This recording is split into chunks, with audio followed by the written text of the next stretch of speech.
Welcome back, guys, to the MLG coverage of the Acer TeamStory Cup match between Mouz and Invictus Gaming, a best of 9, and a match that could determine which team has hope of escaping the bottoms of the rankings here. Of course, Mouz currently with a 1-3 record in the Acer TeamStory Cup. Invictus Gaming and a record of 1-4, but Invictus Gaming is up 2-0 against Mouz here. Jim has defeated Hasselhoff and Vortex back-to-back. And both games were in a very convincing fashion as well. Jim looking as strong as ever, showcasing why he had a 2-3 series against Liquid Hero from the Stars War League, showcasing why he's regarded as the best player from China, showcasing why he's just so dominant even against some of the world's best Koreans. This guy is very difficult to take down. And Mouz right now, they're debating who they're going to use against him. The third map is Polar Night. And so if you're thinking, how do we deal with a Protoss on Polar Night? Polar Night I don't think is the most amazing map for Protoss because a third base is pretty difficult to take. Some Protoss opt to play really safe and go for that back third. But the back third you can't take very early. You have to kill 2 different sets of rocks before you can take that back third. And that really delays your third timing quite a bit. Especially if you're, like going Phoenix's to harass. Your units killing the rocks will be like 2 sentries for most of the game. Then later you can warp in some zealots, but you're still going to have a very, very, very late third. So maybe against Terran it's more viable. Against Zerg you have a harder time. That being said, who does Mouz have left on the roster? We may see... Lucifron just joined the channel. Are we going to see him? I haven't seen him play for a little while. This is actually amazing. I haven't seen Lucifron play for... I'm sure he's been playing. But I just haven't seen his games. I haven't been covering the right events. I haven't been watching the right events. I haven't seen him play for at least, I think it's been almost a month since I've seen him play. I forget his WCS Europe performance. So sorry that I can't give you more updates on his exact recent performances like I could with Vortex or Jim. But Lucifron has often been called the best Terran in Europe.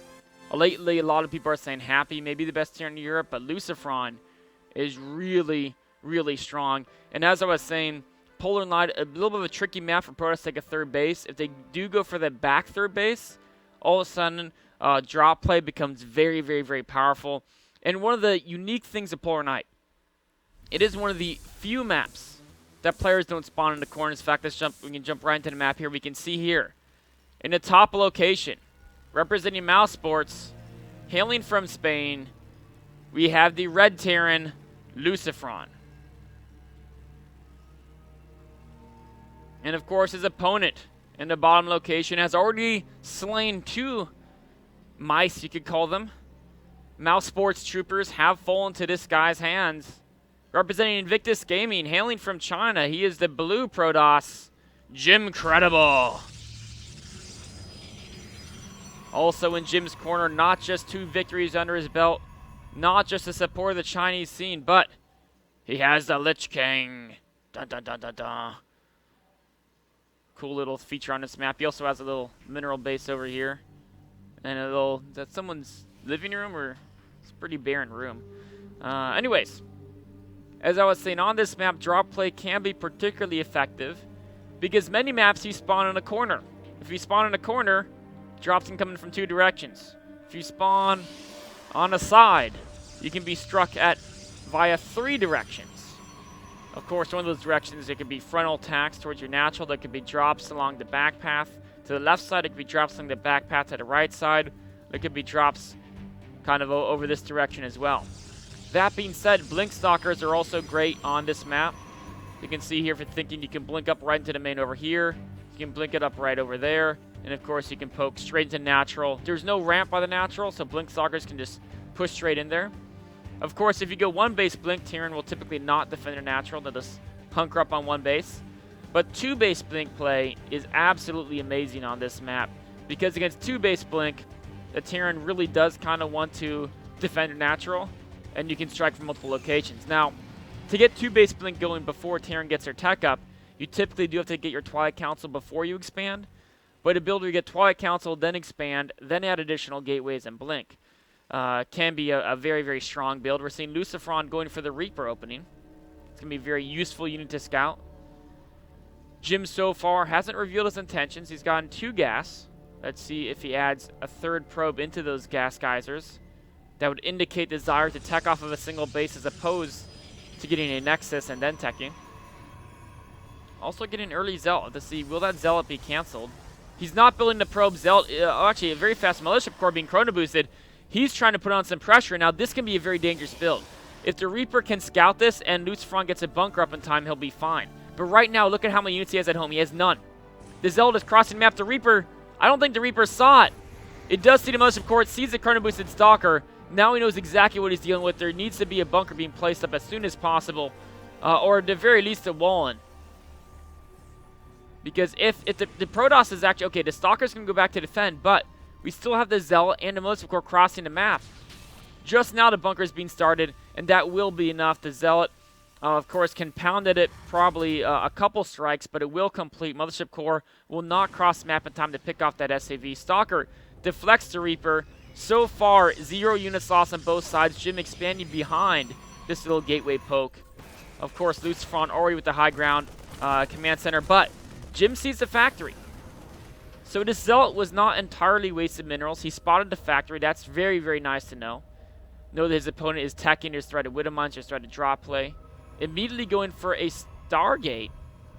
Perhaps he wishes to use an Oracle to detect Widow Mines. Phoenixes to defend against drops. Lucifron going for the starport right now.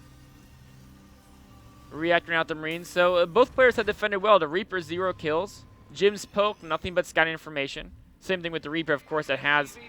I mean, it's identified to build as a 1-gate expansion. It has not yet spotted that Stargate. Can he spot that Stargate? Let's see. He's going into the main. Oh, the Stalker on the high ground. Is he going to immediately retreat? Yes, he is. Scouting has been denied. Oh, Reaper, can he escape? No, he's going to fall. And that is the entirety of Lucifron scouting. You do not want to lose that Reaper.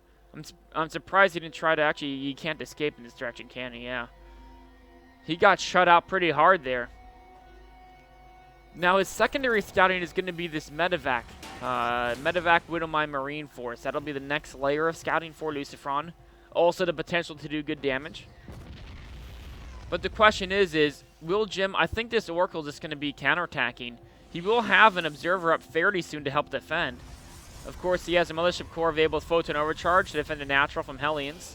The drop into main, ideally, Jim can defend with purely the Gateway Force and an Observer, which he's cranking out right now. We see Oracle crossing map for Jim. We see Medevac, or excuse me, Widowmine and Medevac crossing map for Lucifron. Medevac has a Widowmine and 6 Marines in it. Oracle, there's not much to defend, only a few Marines. Widowmine scuttles into the Natural. Is Jim going to scout it? It gets 3 kills. Meanwhile, Oracle is up to 5 kills. Meanwhile, the drop into main is dealing damage here. The Observer's in play. The Widowmine has fallen down. And the Stalkers take out the Medevac. A great defense for Jim. Meanwhile, the Oracle up to 14 kills. No reaction from Lucifron. Lucifron is in pain here. The Oracle continuing to kill units. Now out of energy. 17 kills, though. The only thing Lucifron has going for him is this Widowmine. But luckily, Jim hasn't spotted yet. Oh, wait. Ah, it's up to 6 kills. Both players taking some severe damage, but the loss of this Medevac for Lucifron may have been a very severe blow. We can see here, workers killed. Jim's killed 10.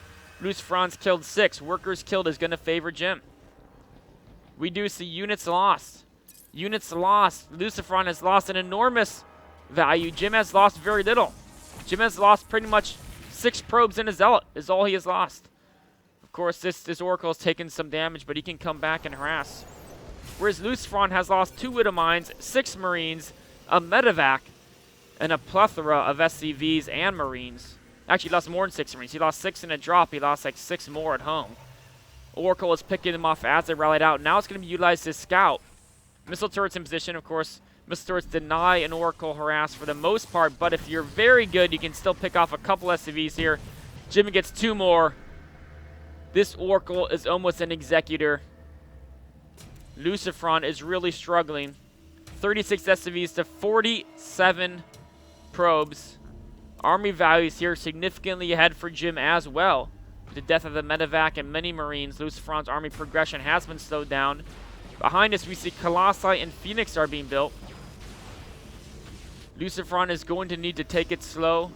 develop an army that can combat the Phoenix Colossi. But no, he's going up to 5 barracks on 2 bases. A 2-base powering build. Meanwhile, a scan reveals his opponent. Not really much. It just sees the 4 gates. But you know what? It sees no forges, no Twilight Councils, which are often in this zone. The reason why he scanned this area right here, very important to Terran players. Hold on, I'll get back to that in a second. Oracle coming to harass here. Look at this guy. 21 kills, continues to harass the gas. Lucifron has got to be frustrated. But as I was saying, the reason you scan this location, Protoss will typically put their important tech buildings here. Why? Because this location is very prone to being dropped. They put your forges, your support bay here, they can be picked off. Jim, though, knowing that Terrans often scan here, decided to play it a little riskier and put his support bay there, but it hasn't been scanned yet. A scan does go onto Army and sees the Colossi, but has Lucifron spotted the Phoenix yet? Oh no, he's going for a double drop. Where are those Phoenix? They're positioned to defend. This could be disastrous for Lucifron. He's going to back away. Very heads-up play. A key observer from Jim. Spots the Medivacs rejoining the force. Now, if Lucifron can cancel the 3rd Nexus, that will give him hope, because right now he hasn't even started his 3rd command center yet, but he's down by almost 20 supply.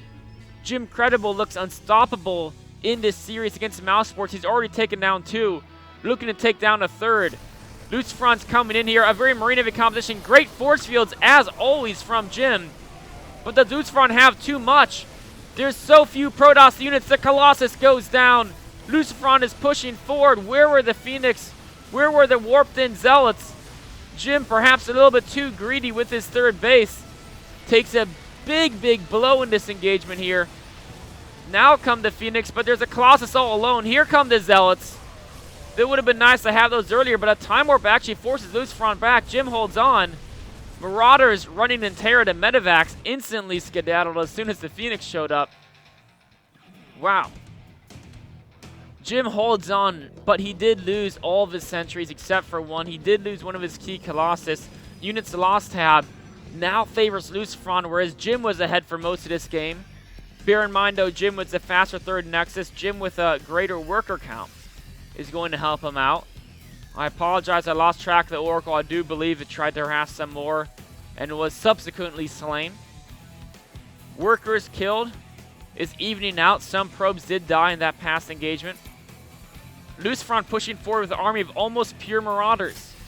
Phoenixes will be strong against this, but the pure Marauder force is great against the Colossus if they can close the distance. So many Zealots, though. Lucifron's going to have to kite, but how can you kite if you're being lifted in the air?